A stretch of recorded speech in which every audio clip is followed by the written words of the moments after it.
What's happening, everyone? TomGorian here, and with the Qatar Grand Prix this weekend, Max Verstappen has a chance to win his third World Championship. After the dominant season that he's had so far, all he needs is 3 more points to become a triple World Champion. And, well, yeah, it is triple World Champion because he won in consecutive years. I believe he might be the youngest triple World Champion in Formula 1 history if he wins the title this weekend at Qatar. So, to celebrate this landmark occasion, I decided to do a 100% race around Qatar using Max Verstappen's Red Bull. This is going to be a 100% race around the new Qatar circuit in F123 using the soon-to-be triple world champion Max Verstappen. And if this video can't get any more harder, this will be on equal cars, equal performance on 104 difficulty. That means we're not going to be doing any type of short qualifying. It's just going to be a 100% race, and we're going to be at the back to start with dynamic weather throughout all of the race, meaning that there's a chance it could rain because it's on dynamic. There's all the settings that you need to see as far as the rules and stuff. There will be damage, there will be safety cars, there's not going to be any red flags. So, without further ado, let's do this. Welcome to Qatar, and hello from the desert rain.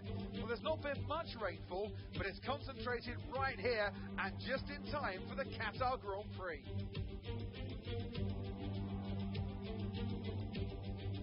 We're back here in Lusail for a track that's 3.34 miles long.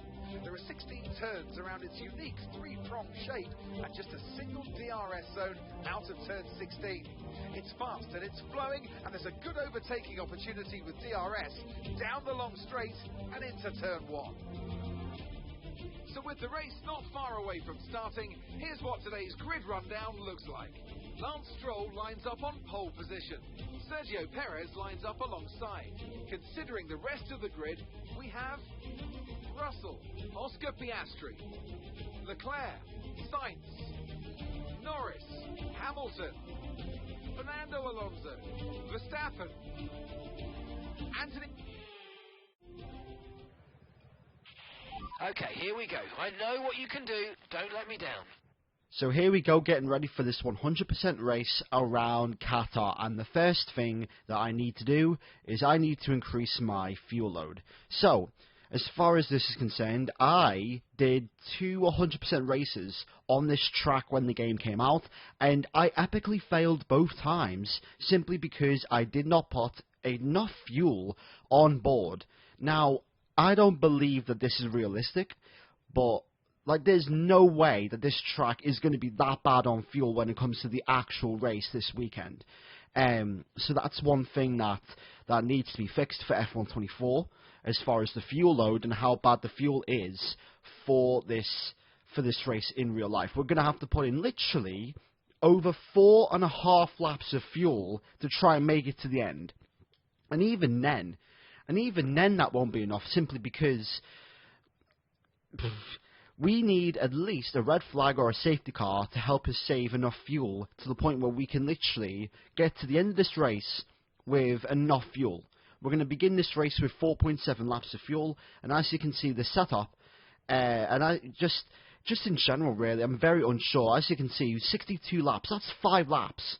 5 whole laps of fuel for this track. So, at the start of this race, this Red Bull is going to be the complete opposite of what it's been all season. It's not going to be light and nimble. It's going to be very heavy, very sluggish on the tyres. It's going to be very wear-inducing on the tyres as well. As far as the tyres, the strategy of this race is going to be a 2-stop. We're going to start on the soft tyres and then work our way. Actually, we're going to do the opposites of the AI. We're going to go on the medium strategy in the middle of the race, and then we're going to end this race on the soft tyres, providing that there's no safety cars for this race. But if you do like what you see, then make sure to hit the like button and subscribe to the channel as well. I know I haven't been posting. I haven't posted a video in like 2 weeks on this channel, but if you could hit the like button, that would help the video out in the algorithm and also help the channel out immensely. So, without further ado, are you ready for the Qatar Grand Prix this weekend? Let's get ready for this 100% race on the lights. And away we go. for the Qatar Grand Prix 100% race around, Qatar. Verstappen gets a better start than Hamilton, but obviously we are going to start from dead last. And away we go. Let's see if we can try and do this last to first challenge with Max Verstappen. We did the Singapore challenge, the 5-tyre challenge, with Verstappen at Singapore, and that was a cursed video. So, because Max didn't get on the podium, he didn't even win the race. So that's a massive, massive L. So, 100% race, this is patience.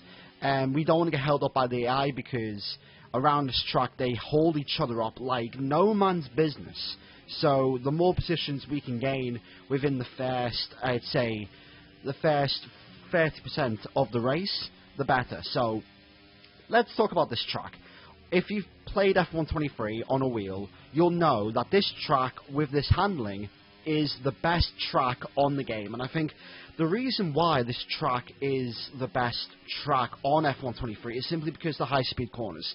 I would definitely go out as to say that this track is more of a qualifying track than it is on a racetrack, just simply because it's just the high-speed corners, and with the handling on this game, when you get a lap together around this circuit on low fuel, maximum grip with the right amount of tyres, like, there is no other lap that provide a amount of satisfaction, as we actually lose the back end on lap 3, and we have to literally now recover all the way from 19th back up the field again. But let's get back on track.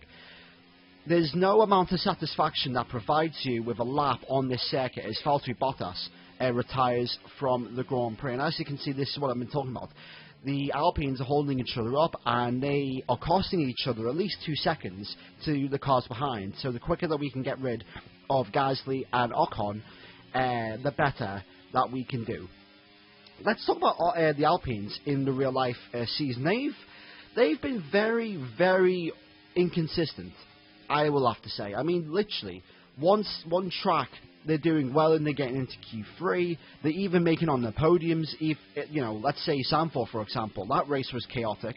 And it always seems to me like in the races where chaos happens, the Alpines are at their best when it comes to strategy and just timing. But when it comes to actual, track pace, they are completely nowhere. And it's been a very mixed season for Alpine when it comes to Gasly and Ocon, because those two are world-class drivers. They can put the car on the podium. They've literally done it this season with Zandvoort, with Monaco, with Belgium. So, like, the car is there, the pace is there.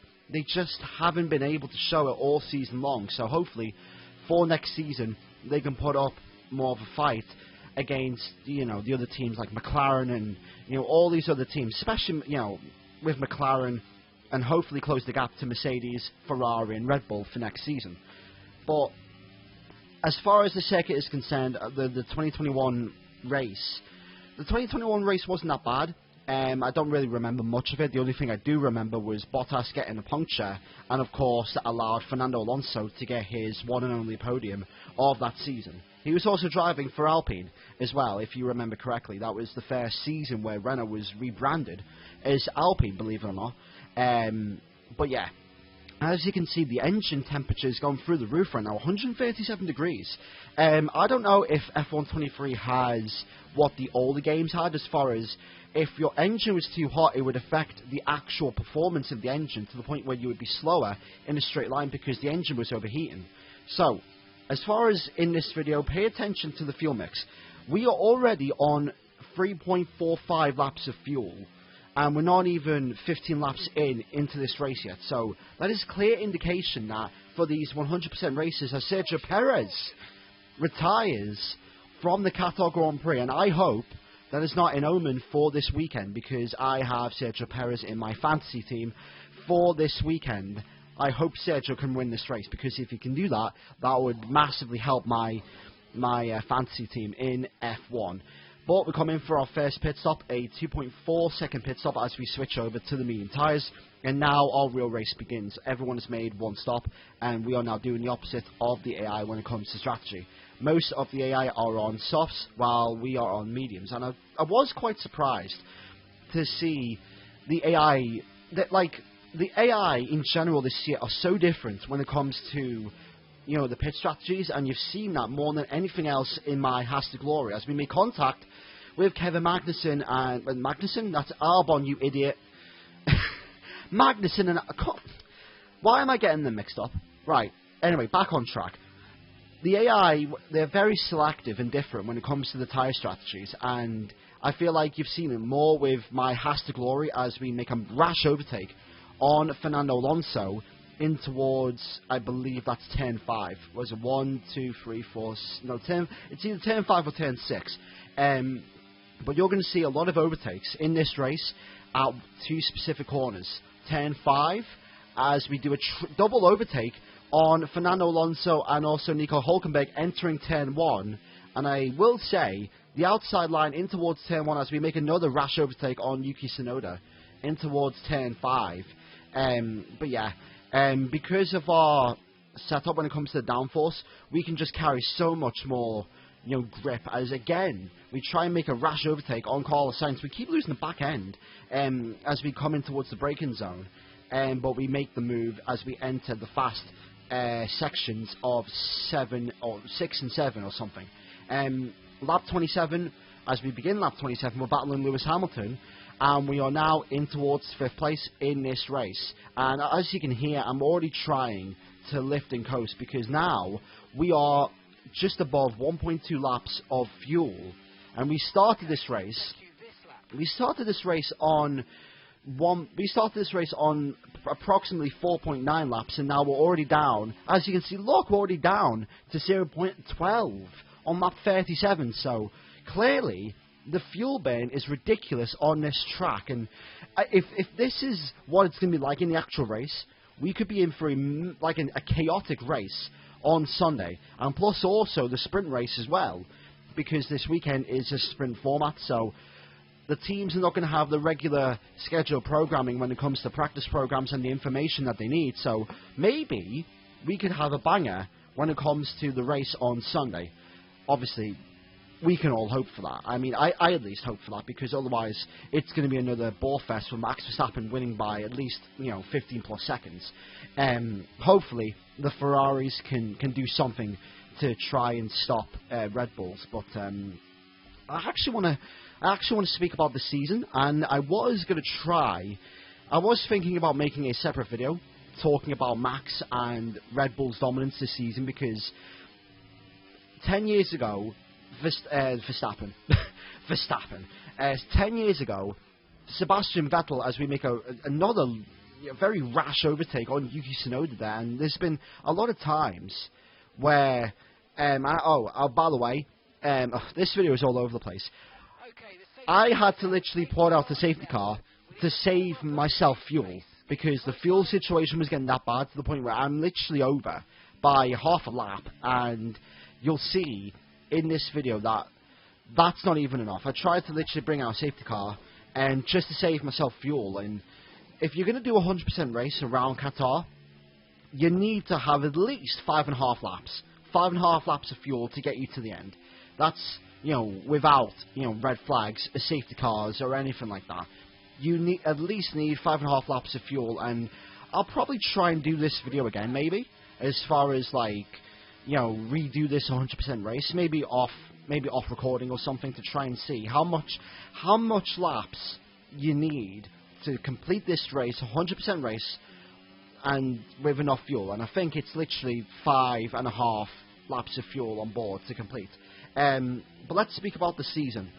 10 years ago, Sebastian Vettel won his 4th and final world title with Red Bull, and he went on a epic 9-race winning streak to eventually capture the drivers and the constructors titles for Red Bull. And his 9 wins came at the second half of the season. I usually claim that the first half of 2013, to be 2012, 1.5, because that first half was something that you would see in 2012, as far as, Silverstone, Fernando Alonso, Malaysia, Multi-21, Nico Rosberg, and Kimi and Lotus. But realistically, when Seb went on that epic 9-race winning streak to capture his 4th and final world title, it kind of took the sting out of that 2013 season. It's such a shame, because that was the final season of the V8s before we went to V6s. and I'll try and probably do another video talking about the impact of the V6 era, because we're 10 years, next year, we're 10 years removed from the introduction of V6s in Formula 1, so I might make a video on that, talking about the impact of the V6s, why, you know, Formula 1 decided to switch from V8s to V6s, and the fact that we're still in the V6 turbo hybrid era, you know, 10 years later just shows, you know, pretty much everything you need to know. But now, here we go, last lap, and as you can see, we're on red. We are over. No, we're actually on. Are we? Oh, yeah, we're over half a lap of fuel as we take the lead of the Qatar Grand Prix on the last lap. Hopefully, we can try and save fuel and somehow just get away to the point where we can make it to the end. Can we make it to the end here in Qatar? And as you can hear, we're trying to. We still have the lead of this race though, but we're slowly but surely just realistically running out of fuel. And as you can see by now, we're starting to short shift and just lift and coast. Hopefully we can try and save enough fuel to the point where we can make it to the end. And as you can see, we are on low fuel mode and we have ran out of fuel. We nearly made it to the end. We nearly made it to the end, but surprisingly, I tried to hold them off here as, yeah, and there it is. There's the icing on the cake. Lando Norris officially overtakes us with Russell Piastri as well, and yeah, all the hard work. I'm still trying to weave, but it's no use anymore. We're going to finish in 12th place for this 100% race around Qatar, and we did not have enough fuel to make it to the end. Alright, race checkered flag. The fans go wild for their champion under the desert night sky here in Qatar. What do you think it was today, Ants, that gave them the edge over the competition? I think we'll chalk this one up to a deft touch on the brake pedal. That's allowed them to challenge down the inside into the braking zones, and ultimately, if you do that often enough, you end up winning the race. It was well though, wasn't it? Forget strategy, forget tyre management. Who doesn't love a good old-fashioned scrap?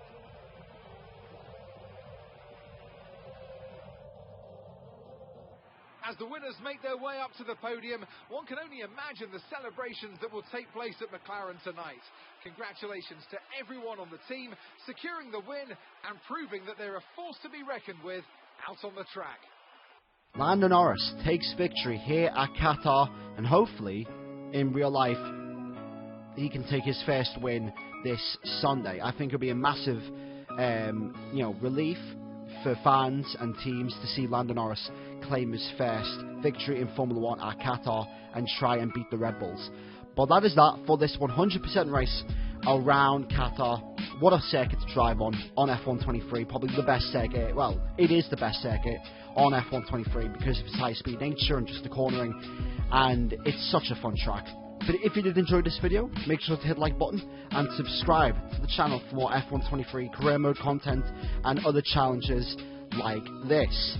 Unfortunately, we didn't win with Max Verstappen, but maybe Max can claim the title. Thanks for watching, and I'll see you all in the next video. In a bit.